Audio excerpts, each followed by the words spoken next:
Futebolaço, eu sou o Dieguinho. Bom, galera, tá entrando no ar a nossa segunda e última edição deste domingão, como sempre, com muitas informações para vocês. Antes disso, ó, dedo no like no começo da resenha que me ajuda bastante. Quem for novo aqui no canal, por favor, já se inscreva, ativa o sininho das notificações e, claro, sigam minha conta pessoal no Instagram, beleza? Ó, amanhã é segunda-feira, uma nova semana. Sei aí que você tá empolgado e animado com a nova temporada que vai chegar pro Vascão. Porém, calma, os campeonatos europeus é o que estão pegando fogo. E você que é bom de palpite, PagBet, meu parceiro, na PagBet, com apenas R$1 você consegue fazer suas apostas esportivas. Cadastro simples, desburocratizado, atendimento 24 horas por dia e transferências rápidas através de Pix. Não à toa, o nosso bordão na PagBet acertou, tá pago, tá? E além das apostas tradicionais, você tem o famoso jogo do Aviator, o aviãozinho, que é uma modalidade diferente de aposta para você poder estar se divertindo, beleza? Pensou aí em se divertir e apostar? PagBet, parceira do canal Futebolaço. O link tá aqui no primeiro comentário fixado do vídeo. Clica lá, se cadastre e comece a se divertir, beleza? PagBet, parceirona nossa aqui, R$1 já dá pra brincar, vai lá na PagBet. Dito isso, galera, vamos fazer um vídeo aqui um pouco diferente. Eu sei que tem uma galera que se amarra nas minhas análises, então toma mais uma aí no meio do peito. E confesso que era um vídeo que não estava programado, porém acabei de chegar em casa agora há pouquinho. Inclusive, quero fazer um enorme agradecimento aqui a algumas pessoas. Primeiro, ao Gui Camarda, do Mundo Ed. Através dele, eu passei a ter uma relação muito próxima com o Edmundo. Nesse ano, né? Eu já os conheci, passei a ter contato com o Edmundo a partir do ano passado. Eu lembro que, inclusive, eles estavam com uma meta, eu não lembro de bater quantos inscritos. E no finalzinho do ano a gente fez uma campanha, não sei se vocês vão se lembrar, véspera de Natal a gente fez uma campanha aqui pro Edmundo bater uma meta de X mil inscritos lá, não lembro se era 70 mil, eu não lembro qual era o número de fato, mas eles pegaram quase 7 mil inscritos de um dia pro outro, numa campanha que eu fiz aqui no canal. Eles me agradeceram demais, e a gente cultivou e gerou uma grande amizade. Na virada do ano, final de janeiro, começo de fevereiro, o Edmundo teve lá no Futebolaço Podcast. Fiquei muito feliz, realizei um sonho. E hoje, eu acho que amigo é uma palavra muito forte, mas eu posso dizer que eu tenho uma relação próxima ao Edmundo. A gente conversa, se comunica bastante. O Gui Camarda também, porra, é um moleque que eu gerei um carinho muito grande, diria que é meu amigo pessoal hoje. Então, queria agradecer a vocês dois. Então, um beijão, fui convidado para participar do churrasco dos membros lá do canal Mundo Ed. Além de mim, foram convidados o Eduardo Ferrari, o Fábio Azevedo do canal Fanático Vascaíno, o Eduardo Ferrari do Vasco Connect e o Juninho lá do canal Machão da Gama. Foi bem legal a confraternização, cheguei um pouquinho depois do horário, a pelada tava acabando, fiquei mais para trocar ideia com a galera, o churrasco. Deu uma atenção enorme pra galera que tava lá. Pô, é sempre bom estar com o Vascaíno, ver o semblante da galera feliz, animado, né, com esse ano que vai chegar do Vasco. Então tô agradecendo publicamente a vocês ao convite aqui. Fica o meu muito obrigado, mano. Um abraço pro Pedrinho também, sempre que a gente tá junto, é super carinhoso comigo também. Bom, dito isso, galera, vamos fazer aqui uma análise do trabalho do Paulo Brax. E o que me motivou a fazer esse vídeo? Porque chegando agora, vindo, né, lá do evento para casa, o pau torando no grupo sobre algumas das repercussões das informações que estão saindo aí da saída do Paulo Brax. E eu fiz um áudio de 8 minutos, mais ou menos, discuti algumas coisas no meio do áudio, e eu falei, putz, vocês me deram uma ideia. Vamos discutir a passagem do Paulo Brax sobre o comando do Vasco? A passagem dele já acabou, então dá pra gente fazer um balanço completo. Eu vou dividir em dois momentos e vou dar até notas.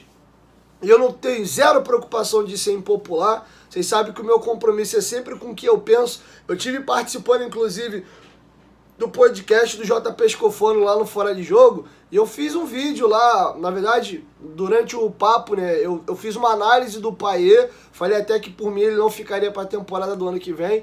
E tu vai ver os comentários geral me xingando. Então eu tô zero preocupado com a opinião da galera. Meu compromisso é com o que eu acho. Eu posso estar certo, posso estar errado e tá tudo bem. Cada um tem o direito de ter a sua opinião. E em alguns pontos eu tenho certeza que muita gente vai concordar nessa análise que eu vou fazer do Paulo Brax.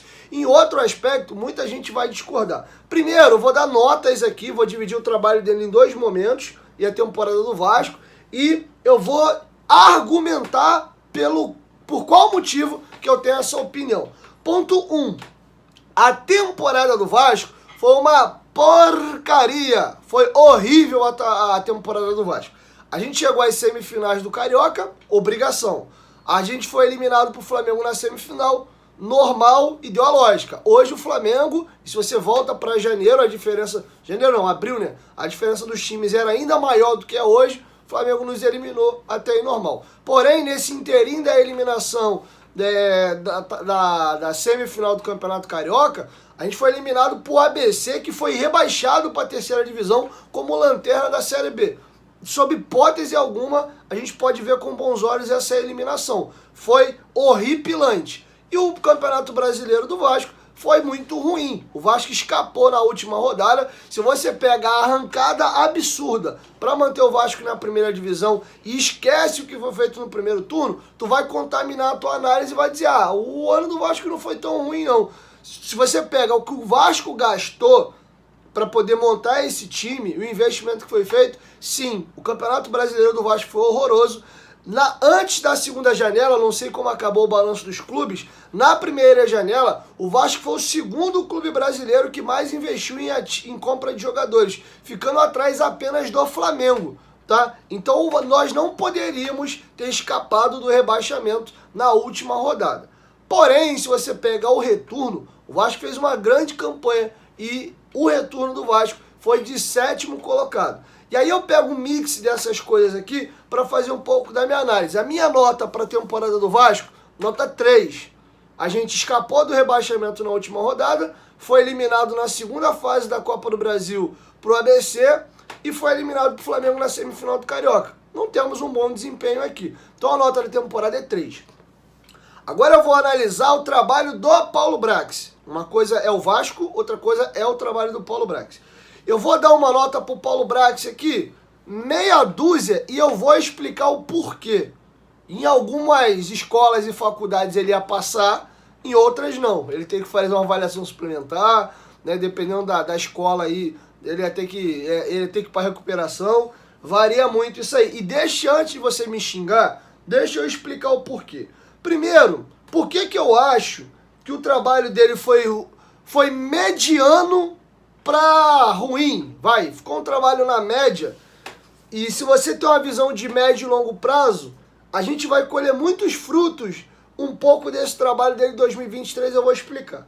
Primeiro, o Paulo Brax teve que refundar o futebol do Vasco no que tange a elenco. Ele teve que dispensar Thiago Rodrigues, Alexander, emprestar que eu digo é saída, alguns aqui foram emprestados. Thiago Rodrigues, Alexander, Fintelman, Matheus Ribeiro, Léo Matos, Edmar, Ulisses, Anderson Conceição, Danilo Boza, Quinteiro, Yuri Lala, Matheus Barbosa, Luiz Henrique, Juninho, Laranjeira, Palácios, Sarrafiore, MT, Nenê, Raniel, Fábio Gomes, Zé Santos, Lucas Oliveira, Eric e Bruno Tubarão, tá? E ainda no ano passado, no período que ele estava, olha quanto jogador do ano passado para cá entrou no elenco do Vasco e saiu, tá? Eu esqueci de incluir aqui, na verdade tem mais jogadores, né? Porque alguns chegaram nessa temporada e nessa temporada ainda saíram. Carabarral, Juan Cruz, Pedro Raul, Egnaldo e Andrei, tá? Tem toda essa galera aqui que teve em algum momento nessa temporada e saiu. Tu pega aqui 25 com 1, 2, 3, 4, 5, 32 jogadores saíram entre o término da Série B, mais os que chegaram a jogar um pedaço esse ano e foram renegociados depois. Não é fácil você fazer isso, tá bom? Então esse é o ponto 1. Eu vou trazer para vocês como finalizou o elenco do Vasco no ano de 2023. Goleiros, Léo Jardim, Ivan e Rolls. Acho que de goleiro o Vasco está muito bem servido. O Ivan é emprestado ao Corinthians, tem que ver se consegue comprar para ele ficar ou tentar a renovação do empréstimo. Laterais direito, nós temos Puma Rodrigues, Paulo Henrique e Gabriel Dias. Paulo Henrique é emprestado ao Atlético Mineiro, tem que decidir se vai comprar ou não. Inclusive tem notícia sobre o Paulo Henrique, eu vou comentar amanhã. Nós temos o Gabriel Dias, que o contrato dele está encerrando agora em dezembro. Lateral esquerda, Lucas Piton, Riquelme e Jefferson, que vem emprestado do Atlético Goianiense, tem contrato de empréstimo até maio de 2024. Zagueiros, Léo Pelé, Medel, Zé Vitor, Maicon, Manu Capasso, Robson Bambu, Miranda e Lincoln. Se você olhar aqui para a lateral esquerda, eu acho que a gente está bem. Na lateral direita, a impressão de final de ano mudou um pouquinho, porque o Puma Rodrigues e o Paulo Henrique melhoraram na reta final e deu uma melhorada, mas eu ainda queria um lateral assim mais confiável para ter um dos dois como opção de banco. O Gabriel Dias eu dispensaria na virada do ano. A lateral direita tá mais ou menos, digamos assim. A lateral esquerda, eu acho que eles têm um puta de um lateral esquerdo e foi contratado pelo Paulo Brax. Léo Jardim, contratado pelo Paulo Brax. Ivan, contratado pelo Paulo Brax. A lateral direita que eu tenho aqui uma preocupação, Paulo Henrique e Puma, também contratado pelo Paulo Brax. Zaga, eu acho que é um dos melhores setores que a gente tem. Teria que trazer pelo menos mais um zagueiro confiável para banco. A gente tem o Léo Pelé, Medel e Maicon. Os três vieram pelo Paulo Brax. O Maicon foi um baita de um acerto, que no primeiro momento todo mundo achou que foi um absurdo a contratação. E ele calou a boca, inclusive minha. Eu era contra a contratação do Maicon. E ele trouxe os três jogadores, e os três para mim são muito bons. Ele errou na contratação do Capasso. O Robson fez uma temporada péssima. E a gente já tinha cantado essa bola. E eu acho que dá para limpar aqui. O Zé Vitor tem contrato longo. Dá para emprestar, já que não dá para rescindir. Ver se ele roda e melhora. O Miranda foi campeão olímpico aí. Acho que o Miranda tem um bom tempo de Vasco, é um ativo. Seria importante ver se o Vasco consegue negociar para poder fazer um recurso. Tem clubes interessados aí no Miranda. O Lincoln é um jogador que ainda tem idade de sub-20, complementa o elenco, entra e sai. Volante. O Vasco nessa temporada recuperou o Zé Gabriel, valorizou o Marlon Gomes. O Vasco consegue, se quiser, na virada do ano, fazer uma bela venda do Marlon Gomes. O Vasco deu mais rodagem ao Barros nessa temporada. Contratou o Jair, que eu acho que foi uma grandíssima contratação. Iniciou muito bem e acabou a temporada meia bomba. E acho que foi, dentre os jogadores que chegaram, eu havia dito que foi a melhor contratação do Vasco. Não disse nem que foi o Pedro Raul, mas sim o Jair. E acho que é um jogador que teve uma temporada meia bomba, mas eu fico contente dele estar no Vasco, poder fazer uma nova pré-temporada e jogar a bola que todos nós sabemos que ele pode jogar no ano que vem. Independente de ser titular ou não, eu gosto de ter o Jair dentro do elenco. O Di Luca eu acho que foi um erro, ainda mais pelo tempo de contrato que foi feito em cima dele, um contrato longo, não teria trago, mas está aí. Matheus Carvalho eu acho que foi um bom negócio, é um jogador com prospecção de futuro, dá para amadurecer esse jogador, trabalhá-lo para que ele entre ao time aos poucos mais à frente e você vai pagar barato nele para revender por um valor legal. Gosto do modelo de negócio, lembrando que a gente tem uma SAF e faz parte compra e venda de jogador do business da empresa,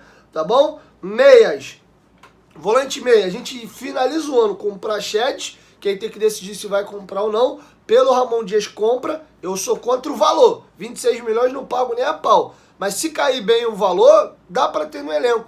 Lembrando que o Praxedes tem 21 anos só, tá? O Praxedes é um jogador que tem muita margem de maturação e evolução. Eu vejo potencial no Praxedes. Foi super importante assim que chegou. Ele e o Paulinho deram outra cara pro meio campo do Vasco. E depois ambos caíram. O Praxedes começou a cair primeiro que o Paulinho caiu depois.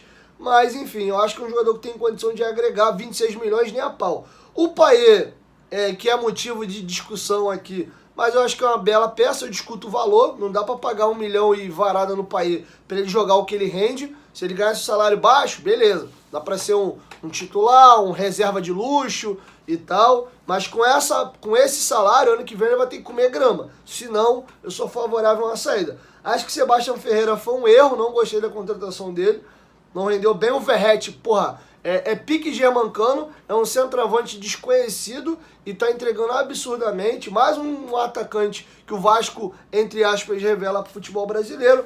E pontas, o Orediano eu não larguei a mão dele ainda, eu acho que a primeira temporada não foi boa, mas já mais adaptado ao Brasil, ganhou mais massa muscular. Pode ser que renda ano que vem, se não pintar uma proposta pelo que a gente pagou, eu vendo de boa e pego o dinheiro e põe outro jogador, mas eu acho que tem condição de agregar. O PEC evoluiu absurdamente, o Vasco recusou 3 propostas pelo PEC e fatalmente vai ter outra. Não me surpreenderia se o Vasco vendesse o PEC também agora no final do ano. O Ryan é um jogador jovem ainda, que entra e sai do profissional. O Rossi é um jogador para mim para composição de elenco. Alex Teixeira, né, que começou bem o estadual e de novo teve uma queda. Figueiredo, acho que é um jogador, um ativo que o Vasco pode negociar, também foi campeão pan-americano, não viria com maus olhos uma venda do Figueiredo. Eric Marcos, que ganhou mais rodagem, se firmou, conviveu com algumas lesões. E o Serginho, que também foi muito criticado e deu 6 pontos ao Vasco. Gol contra o Atlético Mineiro, vitória por 1-0 e gol contra o Red Bull Bragantino, que também nos deu mais 3 pontos. Então esse é o elenco do Vasco. Eu olho para esse elenco, que quem montou foi o Paulo Brax, é um elenco que nos permite, para o ano que vem, precisar contratar pontualmente. O Vasco tem 12 jogadores aqui com contrato expirando agora em dezembro, uns são do Vasco, o Vasco não querendo, é só dispensar. Outros estão emprestados, se o Vasco quiser ter que negociar com o clube que tem os direitos econômicos do atleta para emprestar de novo ou tentar comprar. E outros, caso o Maicon, que acabou o ano valorizado, é só renovar individualmente com o jogador. Então, eu vou fazer uma análise do Paulo Brax aqui agora. O trabalho do Paulo Brax não é essa completa desgraça como muitas pessoas falam. Dieguinho, você acha que o trabalho do Paulo Brax no Vasco foi bom? Não. O trabalho dele foi horroroso? Também não. Foi um trabalho mediano. Ele cometeu alguns erros cruciais que impactaram em muito na temporada do Vasco. Alguns erros e algumas coisas acho que teve interferência do Luiz Melo e outras acho que ele errou mesmo, por convicção. Por exemplo, eu fiz uma pergunta para ele na coletiva sobre o camisa 10, que era o grande anseio do torcedor do Vasco, e ele tentou cobrir esse anseio com o Payet no final da segunda janela. Quando eu perguntei, falei, Paulo, você disse que queria muito um camisa 10, tentou vários nomes, vazou o nome do... Ai, cara, ele chegou a abrir conversa com o Coutinho, ele tentou trazer aquele maluco argentino que jogou a Copa anterior, que joga no Sevilha, jogou na Inter de Milão, um baixinho, joga pra cacete. Esqueci o nome dele agora, me deu um branco. Eu tô com o rosto dele, ele tem o olho clarinho, branquinho, tem uma barbinha, baixinho. Pô, esqueci o nome dele. Deixa aqui embaixo nos comentários, fugiu o nome. Ele tem o Isco, ele tem o Papo Gomes. Tentou o Papo Gomes, tentou o Isco e tomou não de tudo. Ele fala que, Diego, eu acho que o meu erro foi mirar alto demais. Eu tentei jogadores aqui na primeira prateleira e não consegui. E eu achei que até o meio do ano, o Nenê e o Alex Teixeira dariam conta. Mas acabou que as coisas não saíram como programado. E ele terminou o ano com um jogador que acabou a temporada do ano passado na reserva, jogando improvisado de camisa 10, porque o Alex Teixeira não é esse meia, e um jogador de 42 para 43 anos. E ele desesperadamente tentou contratar o Payet já no final para dar um afago à torcida que pedia tanto um 10 e o tal jogador de nome, a tal cereja do bolo. Esse erro aqui, e não precisava ser um 10 clássico, mas não ter contratado volantes meias ou um grande meia que tomasse conta do meio de campo do Vasco e fosse responsável pela organização e a criação das jogadas, foi um erro que sacrificou demais a temporada do Vasco. O Pedro Raul morria de fome na frente e o time abusava de chuveirinho porque não tinha qualidade para construir por dentro. O Jair conviveu com muitas lesões, o Marlon Gomes, boa parte do início do estadual, estava envolvido com a seleção brasileira, assim como o Andrei, voltou assim que chegou, se lesionou, e depois, no decorrer da temporada, teve outras lesões. Em tese, ele podia ter feito um meio-campo com Zé Gabriel, que acabou sendo uma cagada, digamos assim. O Ramon Dias recupera o Zé Gabriel, mas você poderia ter tido um bom meio campo se o Jair joga no talo, tudo aquilo que a gente sabe que ele pode render, o Marlon Gomes idem saudável sem se lesionar, e o Zé Gabriel que acabou sustentando essa posição ao longo da temporada. Marlon Gomes conviveu com muitas lesões, o Jair idem, e em alguns momentos, tecnicamente, o Jair declinou. E aí, o que o Paulo Brax foi obrigado a fazer? Não conseguiu ter no Nenê, que acabou liberando no meio do ano, e nem no Alex Teixeira, esse 10 clássico, e tendo 2 volantes atrás, ele abre mão desse 10 e os times passam a jogar com um volante pegador e 2 volantes que saem para o jogo. O Maurício Barbieri morreu de fome com Galarza, com Barros, com o Marlon Gomes jogou um período, o Jair, ele tentou muito vários jogadores do elenco que não deu certo. Ah, inclusive o Galarza não está na minha lista aqui, foi um outro jogador que teve no time e saiu também. 33 jogadores saíram do Vasco, ou do final da Série B, ou durante a temporada 2023. Não é fácil fazer esse tipo de trabalho, tá? Outro aspecto que eu acho que ele errou foi não ter conseguido ter jogador decisivo no terço final do campo. Pedro Raul e Luco Orediano, se você volta a fita lá em dezembro e janeiro, o torcedor do Vasco estava soltando fogos. A gente estava trazendo vice-artilheiro do Campeonato Brasileiro por um time médio do futebol brasileiro, que é o Goiás, e a expectativa vestindo a camisa do Vasco num time mais forte é que o Pedro Raul iria arrebentar, e o Pedro Raul foi mal no Vasco. E o Orediano, que chegou com uma expectativa absurda, geral feliz, porra, esse moleque joga muito habilidoso, vai pra cima, porra, jogou semifinal de Libertadores, rabiscou o time do Flamengo, é uma das maiores promessas da Argentina.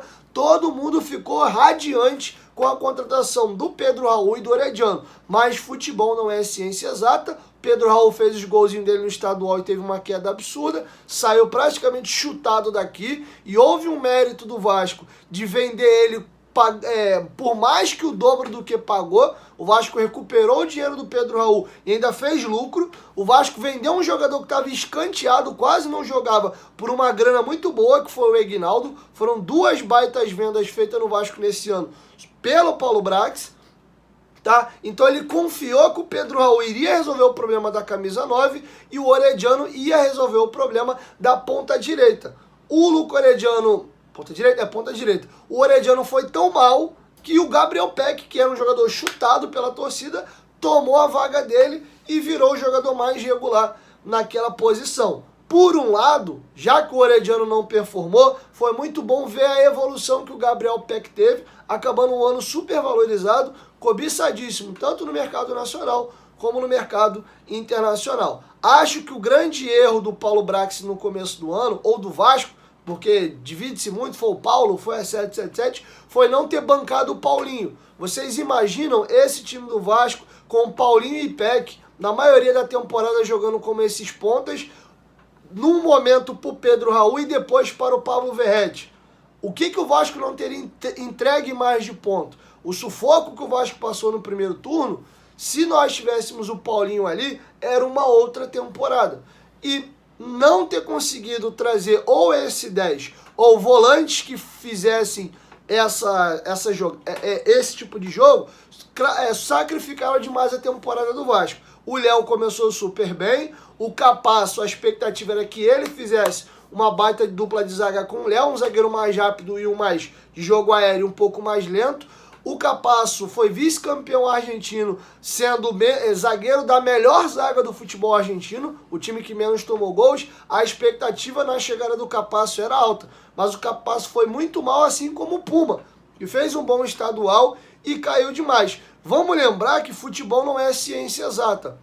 Algumas contratações, quando chegaram, a gente ficou puto. Serginho e Maicon. Serginho entregou 6 pontos pro Vasco no campeonato importante, apesar de eu achar que se pintasse uma proposta eu negociaria ele com tranquilidade. Não tenho muito apreço por ele para mantê-lo no elenco, mas sou grato pelo que ele entregou. E o Maicon, que era um jogador que a gente queria ver do avesso, nessa reta final, para mim, foi até o melhor zagueiro do Vasco, jogando um pouquinho acima do Medel, tá? Então, isso aqui eram jogadores que a gente ficou puto na chegada e foram bem. Teve jogadores que a gente ficou super feliz na chegada. O Puma, lateral de seleção uruguaia, e jogou a última Copa do Mundo. O Pedro Raul e também o Jair e o Capasso. E esses 4 tiveram uma temporada muito abaixo do que a gente imaginava. O Vasco trouxe 2 bons goleiros, a expectativa do torcedor era muito maior em cima do Ivan, e quem acabou, até por tempo,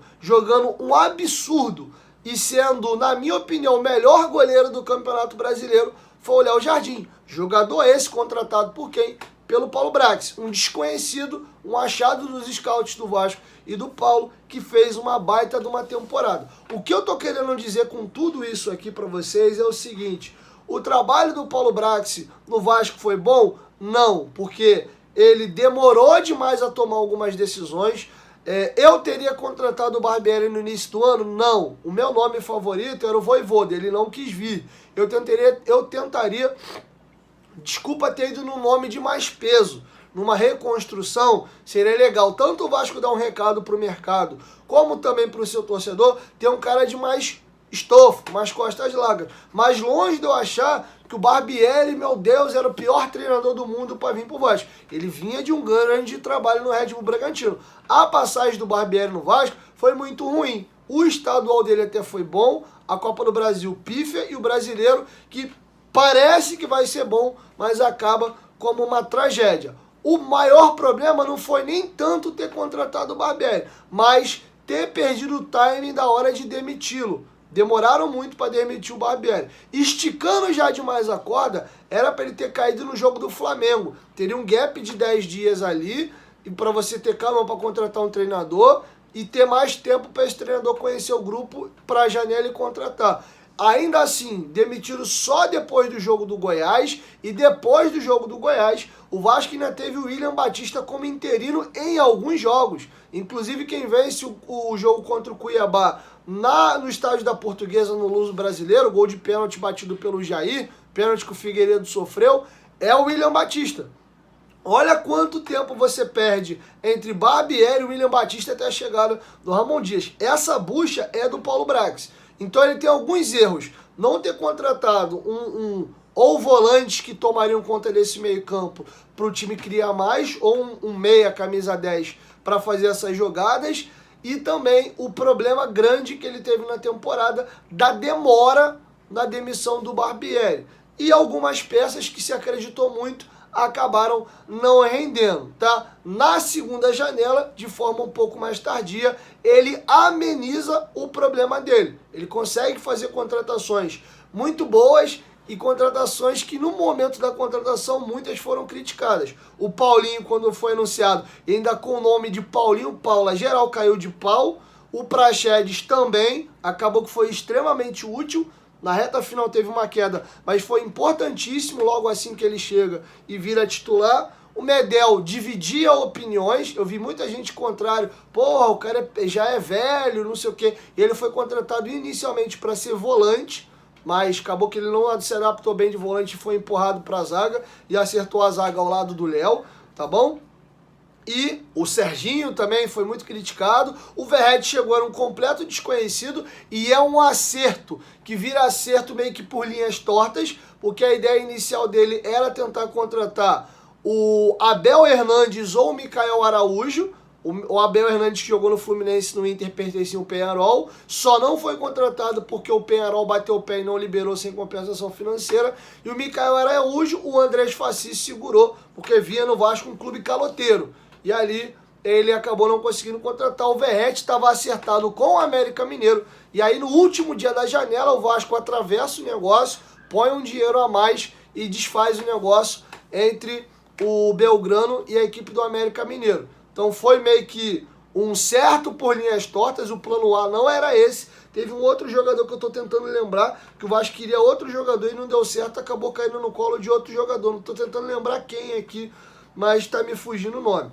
Então, teve todas essas situações. Vamos lembrar de um detalhe também, que em dezembro e janeiro, entre o ano passado e esse ano, o Vasco tinha uma situação de mercado que eu acredito que para 2024 melhora muito. Qual é a situação? O Vasco era um time com a fama de caloteiro no mercado, um time que voltava da segunda divisão e que esportivamente e estruturalmente oferecia muito pouco para jogadores. O Vasco, mesmo com SAF, pagando em dia, porque a Série B do Vasco, o Vasco terminou pagando em dia. Ainda tinha muita resistência de jogadores virem ao Vasco. O Vasco tentou diversos jogadores que não quiseram vir ao Vasco. Até essa dificuldade o Paulo Brax teve. Além de lembrar também que ele tinha muitas amarras para contratar. Ele fechava um jogador, aí o scout daqui, com o scout de lá, tinha que aguardar a liberação da 777 e o mercado correndo aí, os jogadores querendo definir a vida dele.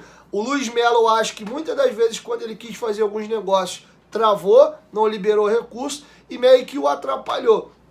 Porém, eu não posso desmembrar as coisas. Todos os erros que o Vasco cometeu no departamento de futebol nesse ano, e foi uma porrada, tem nome, Paulo Brax, ele é o responsável máximo.